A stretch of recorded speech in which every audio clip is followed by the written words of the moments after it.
नमस्कार मित्रांनो. सूर्यमालिकेच्या भावागत सूर्य या महत्त्वपूर्ण अभ्यासामध्ये आपल्या सर्वांचं परत एकदा मनापासून स्वागत आहे. मागील एपिसोडमध्ये आपण प्रथम भावातील सूर्य समजून घेतला. प्रथम भाव म्हणजे व्यक्तिमत्व, शरीर, स्वभाव, आत्मविश्वास, जीवनाकडे पाहण्याचा दृष्टिकोन आणि स्वतःची स्वतंत्र ओळख. त्यामुळे प्रथम भावात सूर्य आला की सूर्याचं तेज थेट व्यक्तिमत्वातून प्रकट होताना दिसतं. आज आपण एक पाऊल थोडं पुढे जाणार आहोत आणि पाहणार आहोत द्वितीय भावातील सूर्य. द्वितीय भावाला ज्योतिषशास्त्रामध्ये अतिशय महत्त्व आहे, कारण हा भाव केवळ पैसा दाखवत नाही.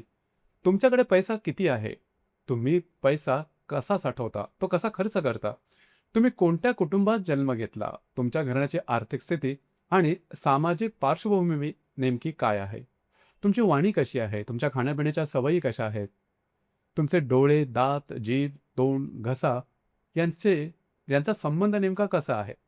अशा अनेक महत्त्वाच्या गोष्टींचा विचार द्वितीय स्थानावरून केला जातो. म्हणूनच द्वितीय भावाला धनस्थान किंवा कुटुंबस्थान असंही म्हटलं जातं. आणि अशा द्वितीय भावामध्ये आत्माकारक, तेजकारक, प्रतिष्ठा, स्वाभिमान, सत्ता आणि पित्याचाकारक सूर्य आला तर नेमकं काय घडतं, चला सविस्तर समजून घेऊया. सर्वप्रथम द्वितीय भाव व्यवस्थित समजून घेतला पाहिजे. द्वितीय भावावरून मुख्यतः धनसंचय पाहिला जातो. कमावलेला पैसा, साठवलेला पैसा, वंशपरंपरेने आलेला धन, वडिलोपार्जित संपत्ती, घरातील दागिने, रोकड, गुंतवणूक, शेअर्स, पॉलिसी आणि व्यक्ती आपल्या पैशाचं नियोजन नेमकं कशा पद्धतीने करतं याचा विचार द्वितीय भावावरून करता येतो. पण फक्त पैसा मिळवणं महत्त्वाचं नाही, पैशाबद्दल व्यक्तीची मानसिकता काय आहे हे देखील द्वितीय भाव सांगतो. व्यक्ती कंजूस आहे का, उधळ्या आहेत का, कुटुंबासाठी भरपूर खर्च करते का, इतर लोकांची आर्थिक जबाबदारी तिच्यावर आहे का, कमावलेला पैसा टिकतो का, की पैसा लगेच खर्च होतो. या सर्व प्रश्नांची उत्तरं शोधताना द्वितीय भाव अत्यंत महत्त्वाचा ठरतो. द्वितीय भावाचा आणखीन एक महत्त्वाचा विषय म्हणजे कुटुंब. आपण कोणत्या कुटुंबात जन्माला आलो, त्या घराण्याची आर्थिक स्थिती, सामाजिक प्रतिष्ठा, घराण्याचा इतिहास, घराण्यामध्ये झालेले आर्थिक चढ उतार, यशापयश आणि कुटुंबातील संस्कार या सर्वांचा अभ्यास द्वितीय भावातून केला जातो. त्यामुळे द्वितीय भावात सूर्य असेल तर व्यक्तीच्या जीवनामध्ये कुटुंबाची प्रतिष्ठा, वडिलांची आर्थिक परिस्थिती आणि घराण्याची ओळख यांना विशेष महत्त्व प्राप्त होऊ शकतं. माझ्या अनुभवामध्ये द्वितीय भावात सूर्य असलेल्या व्यक्तींमध्ये पैशाबद्दल एक वेगळी मानसिकता दिसते. या व्यक्ती नेहमीच कंजूस असतातच असं नाही.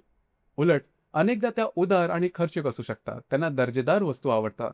चांगले कपडे, चांगले अन्न, उत्तम वस्तू, ब्रँडेड वस्तू आणि आपल्या दर्जाला शोभेल अशा गोष्टींवर पैसा खर्च करण्याची त्यांची तयारी असते. त्यांच्या खर्चामध्येही सूर्याचा स्वभाव दिसतो. म्हणजे घ्यायचं असेल तर उत्तमच, ही मानसिकता अनेकदा दिसून येते. मात्र सूर्य पीडित असेल तर हाच गुण आर्थिक नियोजनासाठी समस्या निर्माण करू शकतो. प्रतिष्ठेसाठी खर्च, दिखाव्यासाठी खर्च किंवा उत्पन्नाच्या तुलनेत जीवनशैलीवर अधिक खर्च यामुळे पैसा टिकण्यामध्ये अडचणी निर्माण होऊ शकतात. द्वितीय भाव हा धनसंचयाचा असल्यामुळे इथे सूर्याची गुणवत्ता फार महत्त्वाची ठरते. सूर्य शुभ प्रभावामध्ये असेल, कुंडलीचा आर्थिक दर्जा चांगला असेल आणि द्वितीयेश तसेच लाभ आणि धनाशी संबंधित इतर भाव बलवान असतील तर व्यक्तीला चांगली आर्थिक पार्श्वभूमी मिळू शकते. विशेषतः सूर्यगुरूचा शुभ संबंध असेल तर आर्थिक उन्नती आणि संपत्तीच्या दृष्टीने चांगले परिणाम मिळण्याची शक्यता वाढू शकते.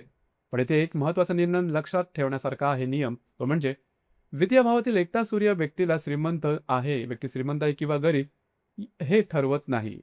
धनेश किंवा द्वितीयेश, 11वा भाव किंवा एकादश ज्याला आपण म्हणतो, नवम भाव, दशम भाव, गुरु आणि संबंधित धनयोग म्हणजे 2, 5, 8, 11 या भावाचे स्वामीही महत्त्वपूर्ण ठरतात आणि या सर्वाचा विचार होणं आवश्यक आहे.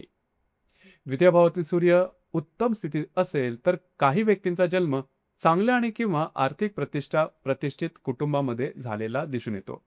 बालपणामध्ये कौतुक मिळतं, लाड होतात, चांगल्या सुविधा मिळतात, वडिलांची आर्थिक स्थिती चांगली असू शकते आणि कुटुंबाच्या सामाजिक स्थानाचा फायदा व्यक्तीच्या बालपणामध्ये मिळू शकतो. काही वेळेला व्यक्तीला आपल्या घराण्याचा विशेष अभिमानही असतो. आपल्या कुटुंबाचं नाव आहे, आपल्या कुटुंबाची प्रतिष्ठा आहे, ही भावना त्याच्या व्यक्तिमत्वाचा एक भाग बनू शकते. पण सूर्य पीडित असेल तर उलट कुटुंबातील आर्थिक चढ उतार, वडिलांच्या आर्थिक स्थितीतील समस्या, कुटुंबातील अहंकाराचे संघर्ष किंवा भाऊबंदकीचे व्यवहार किंवा संपत्तीच्या प्रश्नावर मतभेद असे परिणाम दिसू शकतात.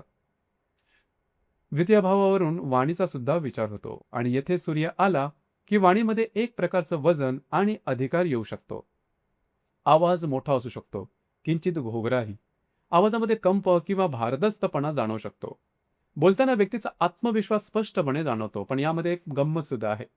व्यक्तीच्या मनामध्ये अहंकार नसला तरी तिच्या बोलण्याची पद्धत दुसऱ्याला काही वेळा अहंकारी किंवा ॲरोगंट वाटू शकतं. कारण बोलण्यात अधिकार असतो, शब्दांमध्ये ठामपणा असतो आणि स्वतःच्या मतांबद्दल विश्वास असतो. म्हणून अशा व्यक्तींनी एक गोष्ट शिकणं थोडं आवश्यक आहे. तुम्ही काय बोलता या इतकंच तुम्ही ते कसं बोलता हेही महत्त्वाचं आहे.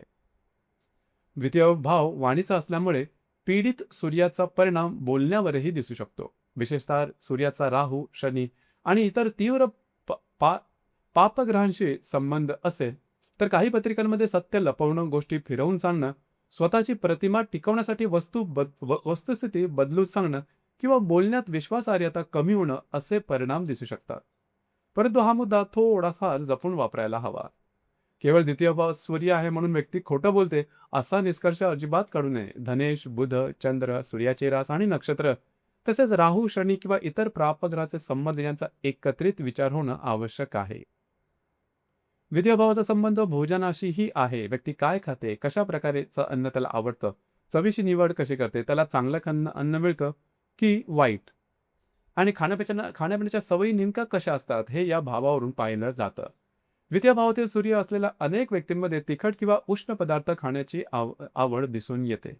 विशेषतः सूर्याबरोबर मंगळाचा तीव्र संबंध असेल किंवा सूर्य उग्र नक्षत्रीय प्रभावाखाली असेल तरी सुद्धा हा गुण दिसून येतो. द्वितीय भावामध्ये सूर्य जर का वाईट झाला असेल, अशुभ झालेला असेल तर व्यसनी होण्याची शक्यताही जास्त असते. काही व्यक्तींना घरच्या जेवणापेक्षा बाहेरचं खाणं अधिक आवडू शकतं. दर्जेदार हॉटेल, विशिष्ट पदार्थ, वेगवेगळ्या चवी यांचा आनंद घेण्याची वृत्ती दिसून येते. द्वितीय भाव केवळ जन्मकुटुंब दाखवत नाही, तो व्यक्तीवर अवलंबून असणाऱ्या लोकांचाही विचार करतो. त्यामुळे बलवान सूर्य असेल तर व्यक्ती कुटुंबामध्ये जबाबदारी घेणारी प्रमुख व्यक्ती बनू शकते. आर्थिक निर्णय घेणं, कुटुंबाची प्रतिष्ठा सांभाळणं, इतरांची आर्थिक जबाबदारी घेणं आणि कठीण काळामध्ये कुटुंबाच्या पाठीशी उभं राहणं हे गुण दिसून येऊ शकतात. मात्र सूर्य पीडित असेल तर कुटुंबामध्ये माझेच ऐकलं पाहिजे अशी वृत्तीही वाढू शकते. त्यामुळे आर्थिक प्रश्नावरून किंवा निर्णयावरून संघर्ष होऊ शकतो. द्वितीय स्थानाचा संबंध विद्येशीही जोडला जातो. विशेषतः व्यक्तीला मिळालेले ज्ञान प्रत्यक्ष जीवनामध्ये किती उपयोगी पडते, म्हणजेच त्यातून आर्थिक फायदा होतो आहे की नाही आणि शिक्षणाचा उपयोग व्यक्ती स्वतःच्या जीवनाची स्थिती सुधारण्यासाठी करते का, या दृष्टीनेही द्वितीय भाव महत्त्वाचा ठरतो. म्हणजे आजकाल जो सामान्यतः प्रश्न विचारला जातो की व्यक्तीचा कल नेमका कुठे असेल, कुठल्या प्रकारचं शिक्षण द्यायला हवं आणि ते शिक्षण त्याला प्रत्यक्ष उदरनिर्वाहासाठी उपयोगी पडू शकतं. तर अशा प्रकारचा शिक्षणाचा भाग किंवा अशा प्रकारचा प्रश्न सुद्धा या भावावरून आणि पंचम स्थानावरून विशेषतः पाहिला जातो. सूर्य येथे बलवान असेल आणि बुधगुरूचा चांगला आधार असेल तर व्यक्ती आपल्या ज्ञानाचा उपयोग प्रतिष्ठा आणि आर्थिक प्रगतीसाठी करू शकतात. बोलण्याच्या कलेतून, मार्गदर्शनातून, व्यवस्थापनातून, ज्ञानाच्या क्षेत्रातून आणि अधिकाराच्या पदावरून कमाईची शक्यता निर्माण होऊ शकते. द्वितीय भावाला कुटुंबस्थान असं सुद्धा म्हटलं जातं. विवाह झाल्यानंतर निर्माण होणारे कुटुंबीय याच भावाचा व्यापक कारकत्व यामध्ये येतं. त्यामुळे वैवाहिक जीवनाचा विचार करताना द्वितीय भाव पूर्णपणे दुर्लक्षित करता येत नाही.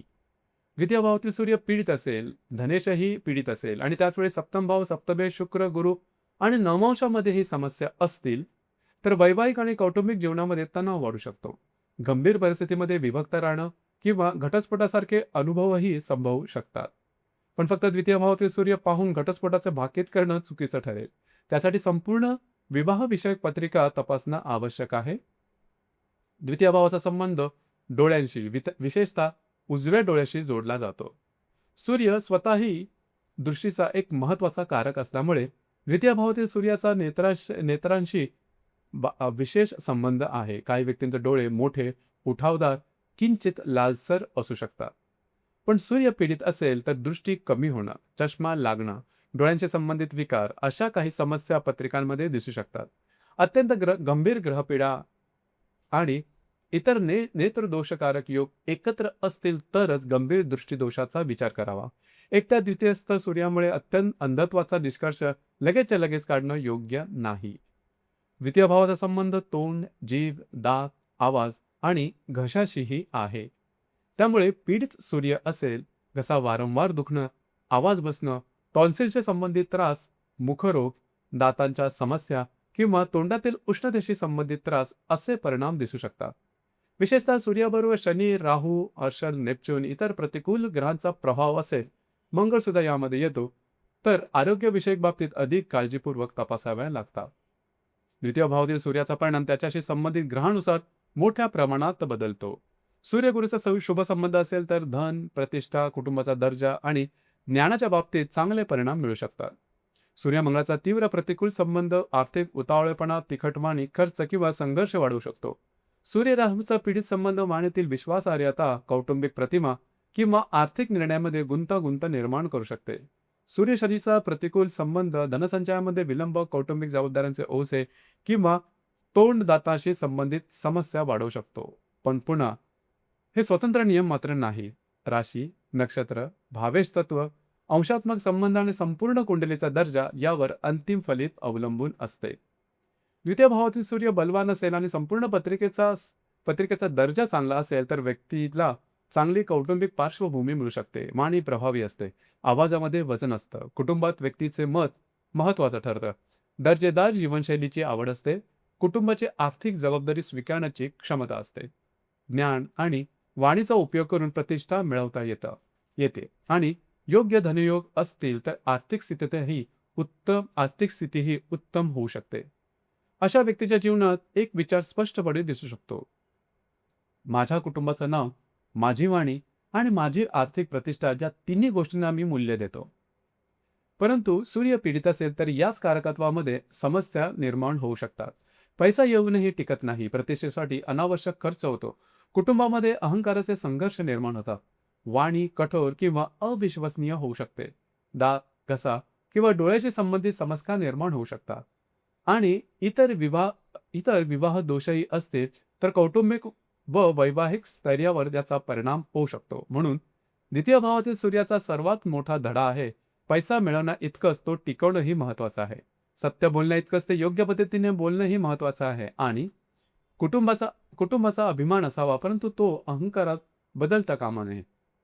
एकंदरीत द्वितीय भावातील सूर्य म्हणजे धन, वाणी, कुटुंबाच्या क्षेत्रावर पडणारा सूर्याचा प्रकाश. प्रथम भावातील सूर्य म्हणतो, मी कोण आहे हे जगाला दाखवेल. तर द्वितीय भावातील सूर्य म्हणतो, मी जे मिळवलं आहे, माझं कुटुंब, माझी वाणी आणि माझ्या मूल्यावस्था यावरून माझी ओळख निर्माण करेल. सूर्य बलवान असेल तर वाणीला वजन मिळतं, कुटुंबाला प्रतिष्ठा मिळते, आर्थिक प्रगतीची क्षमता वाढते आणि व्यक्ती आपल्या ज्ञानाचा आणि व्यक्तिमत्वाचा उपयोग करून समाजात स्थान निर्माण करू शकते. पण सूर्य पीडित असेल तर पैसा, प्रतिष्ठेच्या प्रदर्शनात हा पैसा खर्च होऊ शकतो, वाणीत अहंकार येऊ शकतो, कुटुंबामध्ये संघर्ष निर्माण होऊ शकतो आणि डोळे, घसा, दात किंवा मुखाशी संबंधित आरोग्यविषयक समस्या निर्माण होऊ शकतात. म्हणून द्वितीय भावातील सूर्य पाहताना फक्त सूर्य पाहू नका, धनेश पहा किंवा द्वितीयेश पहा, सूर्याची रास पहा, नक्षत्र पहा, सूर्याबरोबर इतर ग्रहांचे होणारे ग्रहयोग पहा, त्यावर सूर्यावर येणारी दृष्टी, धनयोग पहा म्हणजे 2, 5, 8, 11 या स्थानाचे भावेश आणि नवमांश स्थितीही पहा आणि सगळ्यात महत्वाचं म्हणजे कुटुंबाचा दर्जा. कारण एक ग्रह संकेत देतो, संपूर्ण पत्रिका त्याचा अंतिम अर्थ सांगते. आज आपण द्वितीय भावातील सूर्य समजून घेतला. पुढील एपिसोडमध्ये आपण पाहणार आहोत तृतीय भावातील सूर्य, पराक्रम, धैर्य, संवाद, लेखन, लहान प्रवास, भावंडे आणि शेजारी आणि स्वतःच्या प्रयत्नातून पुढे जाण्याच्या तृतीय भावामध्ये सूर्य आला तर त्याचं तेज नेमकं कसं व्यक्त होतं, हे सर्व आपण पुढील भागामध्ये सविस्तर पाहणार आहोत. धन्यवाद.